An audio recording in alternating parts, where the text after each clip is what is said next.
Recipe হলো পটলের তরকারি, পেঁয়াজ দিয়ে, আলু দিয়ে, টমেটো দিয়ে, আদা রসুন সব কিছু দিয়ে পটলের তরকারি করব।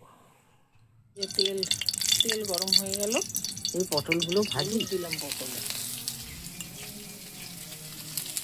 হালকা লবণ দিলাম, লঙ্কা তেজপাতা দিলাম, জিরে দিলাম, পেঁয়াজ দিলাম, দিলাম টমেটো দিলাম, লবণ দিলাম, দিলাম ছাড়া করি, তারপরে পরে দেখাবো মশলা দিলাম।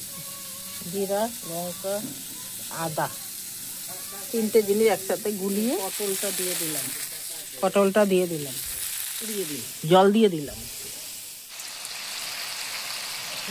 মশলাগুলো দিয়ে দিলাম, একটু গোলমরিচের গুঁড়ি দিয়ে দিলাম, লঙ্কা তো কম দিই ওই জন্য গোলমরিচের গুঁড়ি দিয়ে, চিনি দিলাম, বলছি যে গরম মশলা দিলাম, কাশ্মীরি লঙ্কার গুঁড়ি,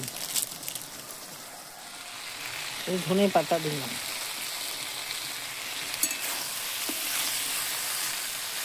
ঘরের ধনে পাতা করেছি, হচ্ছেই না, এই ছোট ছোট ধনে পাতা ছিল, দিয়ে দিলাম।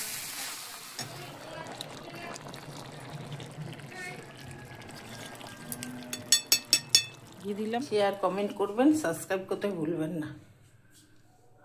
গরম ভাতের সাথে পটলের তরকারি খুব ভালো লাগবে, রুটি পরোটার সাথেও খুব ভালো লাগবে। আপনারা খেয়ে দেখবেন করে। ঠিক আছে, আবার পরে ভিডিওতে দেখা।